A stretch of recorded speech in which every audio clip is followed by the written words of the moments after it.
Welcome to the Innovators and Investors Podcast. I'm Kristian Marquez, founder and CEO of Finstrat Management. At Finstrat, we provide CFO-led accounting, finance, and reporting services to assist clients monetize their business. Stick around to the end of the podcast and I'll share how you can be our next guest. Now on to the show. Hello, welcome to another episode of the Innovators and Investors Podcast. I'm your host, Kristian Marquez, CEO and founder of Finstrat Management. With us today, we've got Nathan Rosenberg. Nathan is the founder and CEO of FarmBlox. Nathan, welcome to the podcast. Yeah, thank you for having me. So FarmBlox, let's start with brass tacks. What problem is it solving in the market? We're solving the problem of labor in agriculture, which is, if people don't know, it's one of the biggest problems facing our food supply system. We have half the number of farmers that we need in the United States alone to farm the food we eat every day. And so we're solving that through automation. So basically what we're doing is we're building the building blocks of automation for agriculture. So a farmer can sort of mix and match these building blocks to create a system that works for their farm. So if you wanted to automate watering, you can do that. If you wanted to automate, checking if a pipe is broken, you can do that. So things that farmers do every day, we're working to help automate that. Root cause. Is there general accepted opinions as to what's at the root for lack of farmers in the US? Well, there's a few things. One, it's very hard. Okay. And so, people these days want to be able to press a button, have something happen, which is impossible to do in agriculture. The average age of a farmer in the United States is 60 years old, which is, about 5 years away from retirement if you're a normal person. So, yeah, it's just hard work. And the newest generation, for the most part, doesn't want to do that sort of hard work anymore.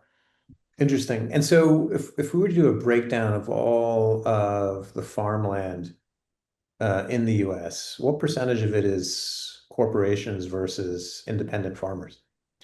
Yeah, so of the land, about a third is big corporate farms. Of the number of farms, it's about 10%. So 90% of all farms are still family owned, small, medium size, as they call them. And, most of the number of farmers are, family generational farmers. So, Got yeah, it. there's still a number of them out there. Well, it's fantastic to hear. I arguably part of the bedrock of the country. Not only just because we need Definitely. to eat, but I'm sure we can devote an entire episode on independent farmers versus big corporations. Yeah. But instead of going down that road, okay, so just continuing to unpack, I have in my head that margins on farming are generally thin. And so I imagine that, well, I don't imagine anything. You might have run into headwinds or currently run into headwinds when getting farmers to adopt technology. What's your experience been like? Yeah. So it really depends on what you're growing. So if you're growing, what are called row crops, so corn, wheat, soy, the things that you see in the Midwest, those are generally very low margin. That's why your average farm is like 1,000 to 10,000 acres. That's sort of where it actually makes sense to grow that. If there weren't government subsidies, it just wouldn't make sense to grow those crops. And so we're more focused on crops that are not automated. So all of those big row crops, John Deere and a lot of the other big companies in agriculture, they've put a lot of money and time over the last 100 years to automate that. And so you can drive a combine to harvest. You can, set up irrigation. There's varietals of corn that will just grow anywhere. And so we're more focused on what are called permanent specialty crops. So the things that you actually eat every day, things that you don't harvest and like pull up out of the ground. So think of like orchards, Mm. vineyards, maple syrup is a big one that we're targeting. And so with those, it's very manual in terms of like harvesting. Vineyards a lot of them are still harvested by hand. Orchards, it's a lot of manual work to turn on water, to spray chemicals and whatnot. So Got it. And I'd love to know what was the genesis behind helping farmers? Yeah, so it's been a long journey, as you can probably imagine. It sort of stems all the way back to when I was in high school and worked on a farm up the street. I went to school for robotics in Massachusetts with the goal of sort of automating all of agriculture. And so, in senior year, I met my co-founders and we started what turned into FarmBlox, which was we were trying to grow plants on shelves inside of 40-foot shipping containers with robots, doing all the work. We were trying to automate everything, right?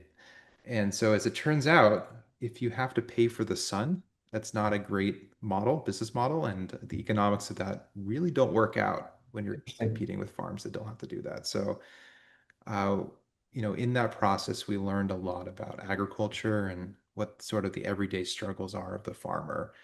And we took a lot of the technology, the sensing technology we developed in doing that, and packaged it to basically help automate existing farms.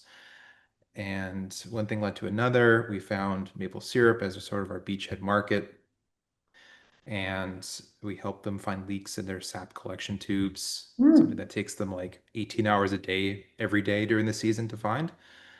And we help automate that. Now we're out in California, which just moved the company out here, and helping, big orchards find a copper theft. That's sort of our next sort of tip of the spear way to get into that market. So it's a big problem, and we try to target those big labor, big hair on fire problems, and then there's a bunch of other stuff we can do on top of that. But those are what we focus on. Got it. And so, if we can unpack the solution itself, sounds like it's a combination of both software and hardware.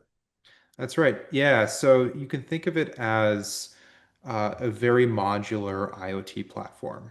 And so we built what we call a universal monitor box, where all it is a box with a battery and some software on it, where you can plug in any sensor we support, mix and match sensors, controllers, and tap your phone to it, and it shows up in our app. And so then you can put that on any part of your farm that you want, and you could mix and match. Think of like, like Legos, but for automation and IoT. Wow. Okay. And how many years in have you been building farm blocks? Almost 3 years now. So we bootstrapped to the first like 50 customers or so. We, you know, closed our first investment round last year. So it's been about a year and a half since we got VC backed. Congrats. And yeah, it's been, pants on fire, strapped to a rocket ship ever since. I think it's par for the course for founders. That's right. So the decision to bootstrap, do you feel like was that intentional? Or did you find that a lot of investors were telling you that, hey, before we're gonna cut a check, that we want to see that you actually got some traction? Yeah.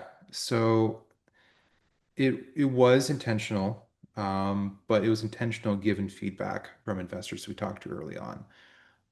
We did have a few angels who were very gracious and sort of believed in the vision of what we were doing. Um, but agriculture is traditionally a very hard market to sell into, and especially new technology. And so, in order to prove that our solution is something that sort of is solving a dying, hair on fire problem for farmers, and they were willing to pay for it, and have those sort of short sales cycles that VC looks for, we had to bootstrap, and use angel money to get to that point. And so these first 50 clients, and from a sales and marketing perspective, did you target farmers that were close to home, We Massachusetts? did. We Yeah. did, yeah. So we started the company in Massachusetts, in the Boston area. Uh, Maple syrup was our first market. Obviously, Vermont and maple syrup close to us. Great market. They're already fairly tech adverse, or tech accepting rather. And we were solving a very pointed problem. And so that was a great first market. And we could drive to our customers. If there was a problem, they could call us and we'd be there. So it worked out pretty well. And so recently we were talking offline that you made the decision to travel across the coast of California. It Presume part of that was strategic. it very we wouldn't have done that if it wasn't. So yeah, a lot of our newer, larger customers are based here in California. And that's sort of the future of the company is big California specialty crop agriculture. California is sort of the center of that in the world.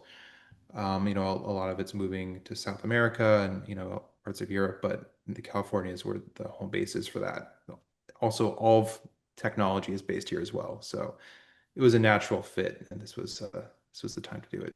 Fantastic. So, working with investors or founders and investors ourselves, we generally run down KPI metrics, obviously big focus on return on customer acquisition costs to know what our ROI is. But I'm Yeah. curious, as you're selling into agriculture, did you find that you had to, do a really succinct and clear job of helping farmers understand what the return on investment was going to be?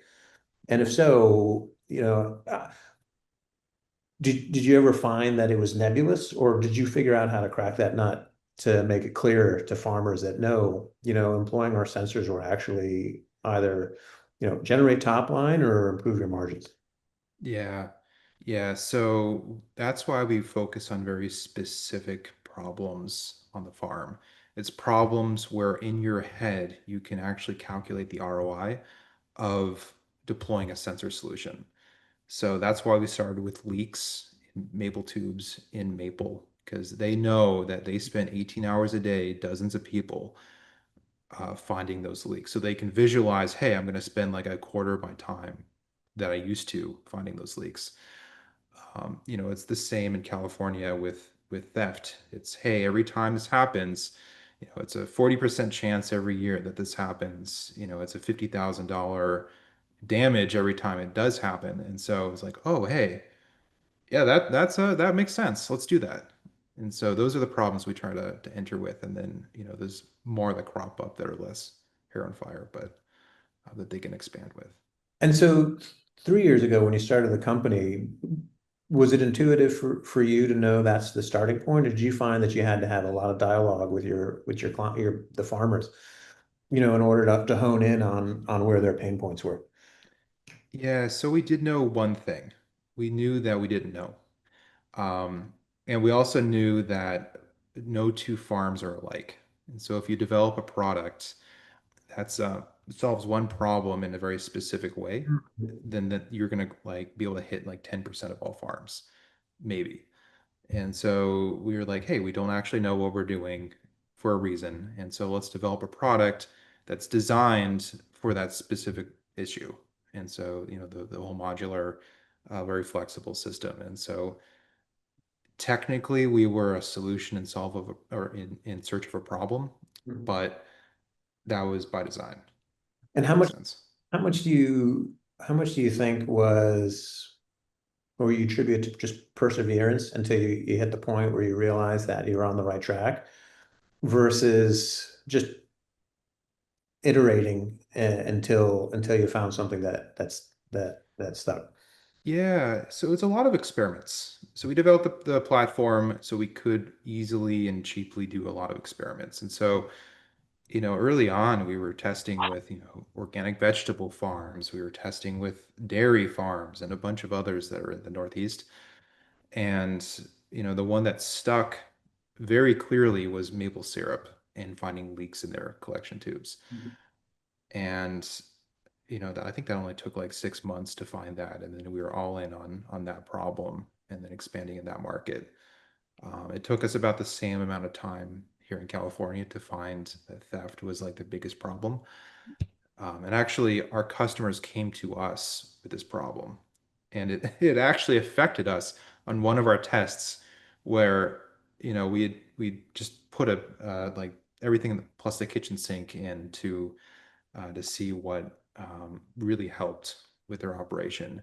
And then one day, everything went down, and we realized someone stole copper that powered our base station that connects everything to our app. And we called the farmer, like they were like, "Yeah, this happens all the time." someone stole a copper. We'll be back on in a few weeks here when we can fix it. But like, oh, huh, I wonder if this happens to other people. And so Interesting. we went down that path. Serendipitous. So with that, sensors, I find myself in conversations and I find that founders are intimidated by the thought of hardware. What was your experience like? Yeah. Yeah. So hardware is was hard. Whoever named hardware is a That wise person. experience. Um, yeah, software is easy. You can iterate very quickly. You Mhm. can, deploy it anywhere. It's one of the best business models ever. Hardware is great for another reason because it's so hard. You have more time until someone catches up. And with us, it's very sticky because if you put something physical out in your fields, there's very little of an incentive to switch once you do that. So I think it's actually an advantage for us, and because of the way we designed it, we got to economies of scale pretty quickly. And so, but I don't recommend doing hardware unless it really it's really good for your business.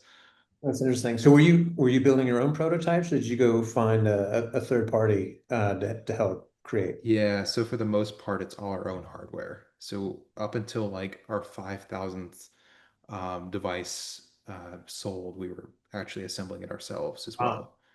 So um, I don't know if I'd recommend that, but for us, it was a sort of a strategic advantage. Um, well, I have to so ask, you reflect back on all the iterations. What would you share with another founder who insists on pursuing it because they agree with you that hardware could potentially create a moat?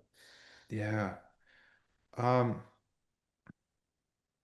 try as much as possible to find off the shelf things that you can build and test with. I wouldn't recommend building your own hardware until you can test your market and make sure that you're actually solving a problem that uh, is someone will actually pay for. So we did that. It was it was very janky, let's just say, Sure. but it worked, and we were able to test and get a lot of feedback. And then within a few months, we are able to make our own hardware and get that out in the hands of customers. But um, yeah, it's hard. It takes a lot of money. Well, I'm curious. I want to take advantage of the fact that um, what I heard was, hey, don't necessarily build it and think that they'll come. Yeah. So if we can shine a bright light on that, a lot of founders think along those lines. As you reflect back, why do you think you were in that camp? Uh, that the field of dreams is going to work. Yeah. Um, we knew that there were problems that we could solve that were hair on fire problems. Um, and we didn't know specifically which ones were ones that farmers would actually want to solve with technology. And so that's why we developed our product the way we did, where if we wanted to do another experiment with a customer, it would only take us a few hours to modify our product to fit that need. So like integrate a new sensor or controller, or bring up a different type of dashboard on the app. And so we knew that from the beginning, and that's what we designed a product around. But if you're doing a verticalized solution in for a specific problem and you're building your entire platform to solve that one problem, you need to find a way to do it as cheaply as possible and as Mhm. fast as possible so you can iterate.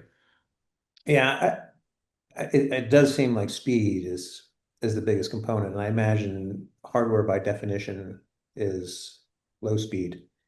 Yeah, So totally it makes sense is. that It off is. the shelf makes a difference. It does. Yeah, it's hardware is very low speed. And even with us, who we try to use all the modern techniques, 3D printing and rapid manufacturing of circuit boards and stuff like that, it's still, your cycles are weeks, not hours or minutes. And so, um, iteration takes a while, and especially if you need to put the thing out on a farm field and wait for Mother Nature to have its way with the device and figure out, hey, there's a pinpoint hole somewhere. You don't know where. It only affects 1% of these. And so I just think of it as a moat. Interesting. Um, 3D printing. I think you may have the distinction of being the first guest on the podcast who's using the technology. What's your experience been like? Yes, I actually have an interesting experience with 3D printing. So before I started FarmBlox's, I worked for a few years at a company that was doing metal 3D printing, sort of No. pushing the envelope of that. They obviously did normal 3D printing like with plastic. Um, but to this day, we still send 3D printed parts to our customers. So we have these brackets that go on our monitor box that actually allow bungee cords to attach them to trees for maple. And so, it still makes sense for us to do that, but it lets us test new fixtures and it actually helps in the manufacturing process too, where you can have jigs to help with speed up things. So I recommend it. It's fun. It's it's very low cost and it's very reliable these days. Any 3D printing manufacturer in particular that you find yourself gravitating towards? Well, everyone in the industry is moving to bamboo. And so we did the same. Bamboo Labs, they're cheap, they're really fast, very, very repeatable. So two parts done at two different times will look the exact same. Um, and everyone's sort of struggling to catch up with them at this point. Great intel, thank you. Uh, Continuing on with product market or product development, I'm curious, so when you're in budget mode, how are you thinking about growth right now? Do you find that your focus is on optimizing the product or sales and marketing? So for the first year after we were VC backed, it was a lot of focus on product. Let's get this scalable. Let's get this ready for prime time. And so we're at that point now, and we actually just brought on our first VP of sales. Hmm. She's based here in California. She's had, over a decade of experience in ag tech in California. So, um, now I think we're ready. The product's ready to go, big. And so that's in the last few months, that's been our refocus. Fantastic. And up until this point, has been founder-led sales? Have you been leading the effort? Yeah, so myself and my co-founder Mark, we've been leading sales for mostly Mark actually since the beginning, and now it's our VP of sales. So So, even in the setting of having someone over the sales org, do you anticipate that Mark, and to the degree that you get involved, will continue to? oh yeah, we're part of the sales team. It's just, we have other focuses too, and so having a dedicated sales leader has been really awesome. And the day I stop talking to customers is the day I think it's time to, to move on. So, it's how do you make a decision as a founder or a CEO without talking to your customers? It's crazy. I agree 100%. It was funny.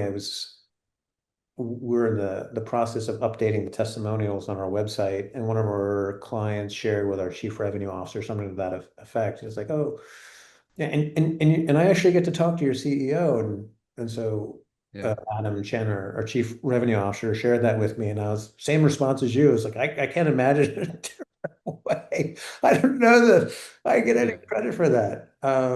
yeah, Yeah, any founders listening, I mean, I yeah, think it's par for the course. So uh, yeah. good on you. Um, got it. Okay, so VCs, you mentioned you raised around. What was your experience like? Yeah, it's so it it was good.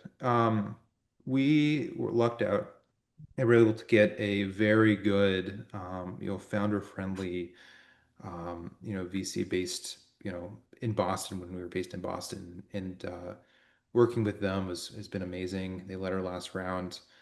and we were able to bring on a number of other really great investors. And so um, we fortunately haven't had the experience of working with a bad investor, but I can definitely see Mm, it being detrimental to your company. sure. But we are very aligned with our investors, and they're whenever we have a win, I let them know, and they get all excited, and so we're really truly building the company together. Great. So, I don't know whose count to go off of, but depending on who you listen to, there's thousands of VCs in the US. Um, and they also seek to differentiate themselves. Yeah. And their platform is could be key to that, or it could just be advice or capital. What were the things that were most important to Mark and you when you were starting this process and before you accepted somebody's check? Yeah. Um, so something I've learned is investors who really emphasize meeting in person, Hmm, and instead of giving news over an email, give it over a phone call. Um, that's a green flag. And it was pretty apparent when we were raising our first round that was um, something to look out for. And so we made sure to do that, and emphasize that with our investors. I don't know if that's what you're looking for, but I think that's um, something I've been using. Yeah, well, I think that's brilliant. What I hear is relationship. I probably like a lot of the developed worlds. I mean, the convenience of Zoom is amazing, but yeah, no substitute for being face to face Hmm. with colleagues and peers. And I mean, 100%. I mean, I work from home, and last night, this will probably get published maybe late October, but last night, it was early October 2025. No, but last night we were at an Alchemist Accelerator event in the Bay Area, and it's brilliant. Spending Yeah, spending face time with people, and just getting to know someone beyond the time you get in a Zoom. So totally yeah, makes sense. yeah. And so to that end, what's been the degree that you've relied on them since you closed the round, if at all? Yeah. Um, you know, so going into fundraising, I didn't think I wanted investors who were, involved and wanted to help. It was just, I wanted money and then we'll build a company. Mhm. And as it turns out, it's very helpful, especially when you're fundraising again. Intros, really warm intros, advice on the pitch. They've, especially operators turned investors, uh, Mhm. very helpful, because they've seen a thing or two across their own experience and then companies in their portfolio.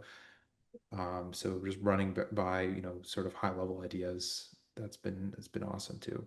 So um, yeah, no, it's use your investors. They're there to help you. So That's great. Yeah, I've also participated in conversations of, do either founder investors or operator investors have an advantage over just traditional um, investors? I think so, especially early stage, because obviously I haven't been in their shoes before, but I would imagine that um, seeing trends that you've experienced yourself before, you're like, hey, oh, I get what they're doing there and why they're doing it. Even if it looks weird to most people, I think that's a very strategic advantage, especially when evaluating companies in the pipeline. And that gives you a strategic advantage in hopefully getting that investment, because founders like working with founders. Let's be honest. Yeah. Well, I mean, there's for for those of the members of the audience who aren't as familiar with venture. There's I don't know, heuristic or formula is the right word, but it's source, pick, win, add value, monetize. Mhm. And if you think about Yes, there are a lot of founders out there who will happy to accept anybody's capital. That isn't always the case. And so, investors, and depending on the deal, have a responsibility to, hey, let's date. Yeah. These are my attributes and why I think you should pick me. Yeah. So totally makes sense. And yeah, it'd be interesting to see how venture continues to evolve in this country.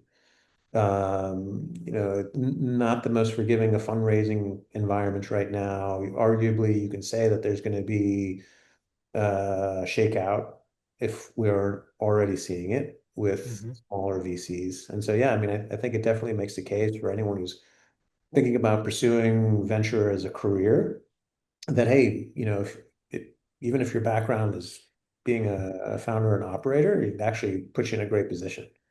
I Uh, think so. yeah, Yeah, definitely. good stuff. So, artificial intelligence, what's the degree that you're using it in I didn't think I was going to ask you that. What's the degree that you're using it in your software stack right now?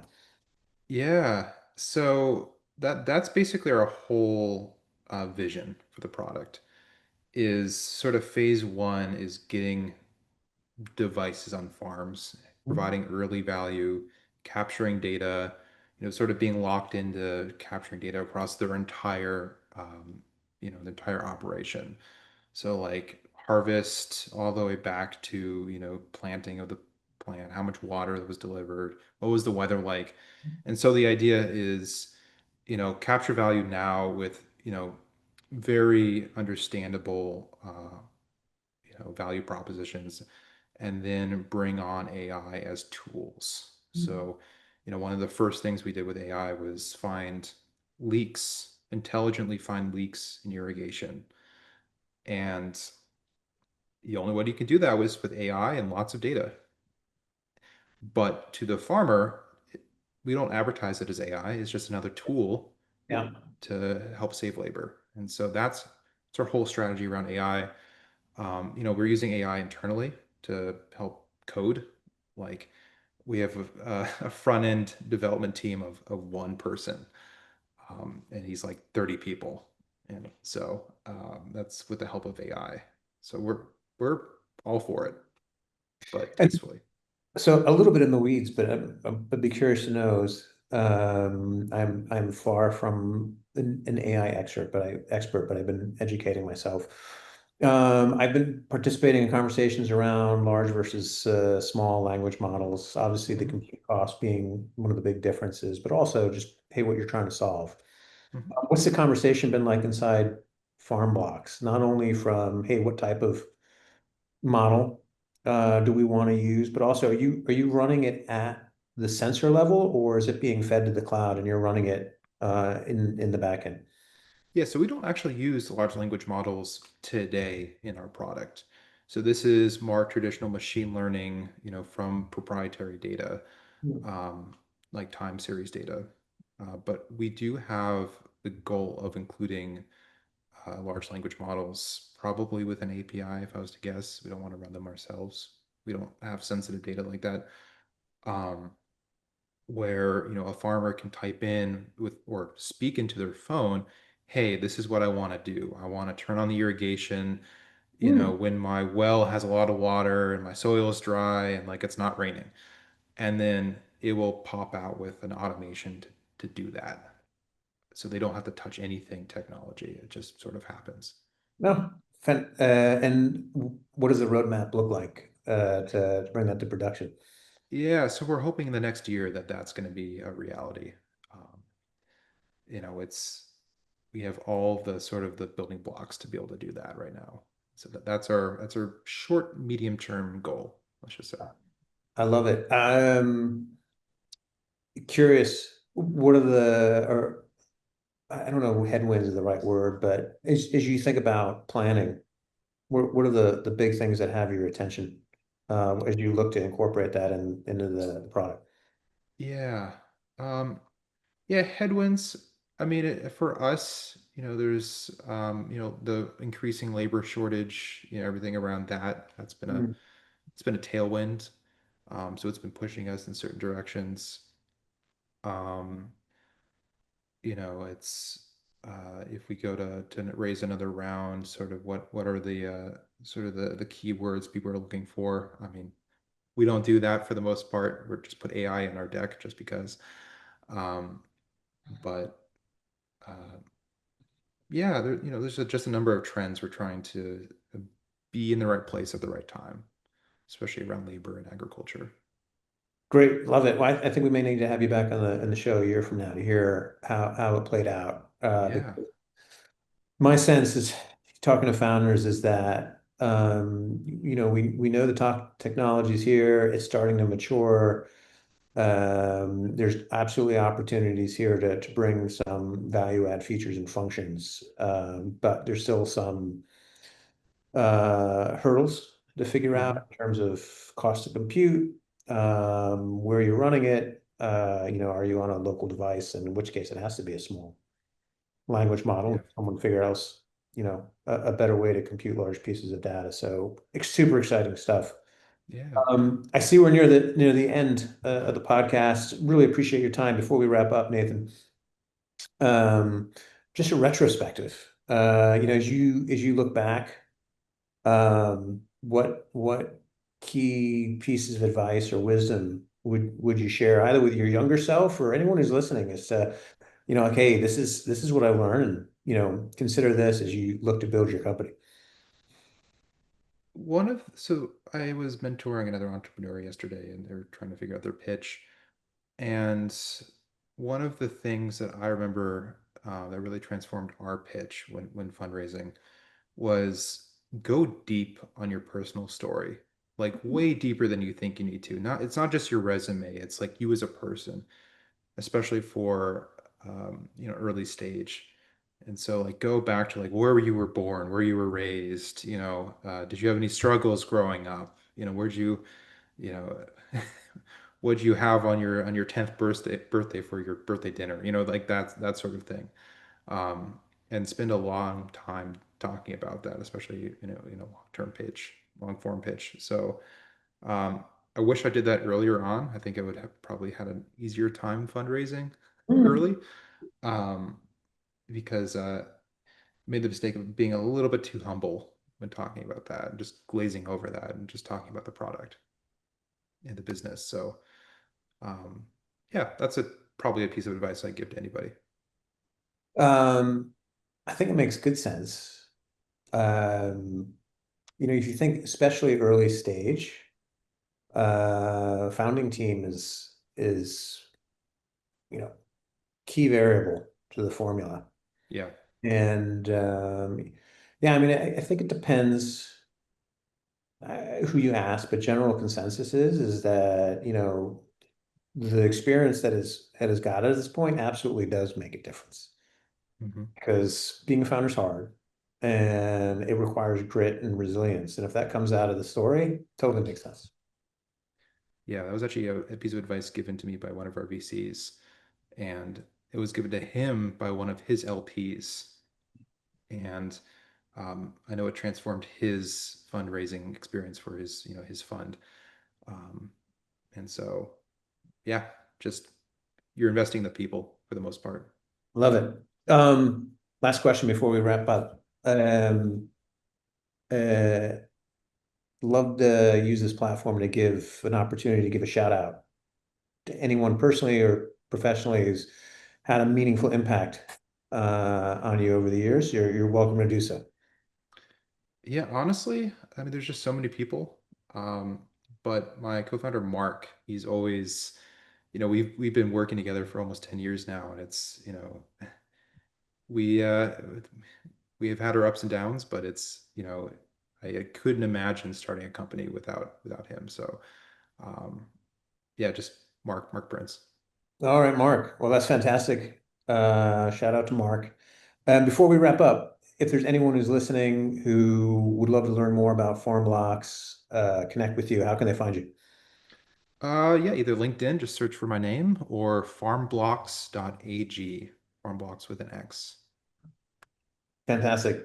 Love it. Nathan Really appreciate your time. And again, for the benefit of our audience, Nathan Rosenberg, founder and CEO of FarmBlox. Again, I'm your host, Kristian Marquez. Thank you for joining us for another episode on the Innovators Investors Podcast.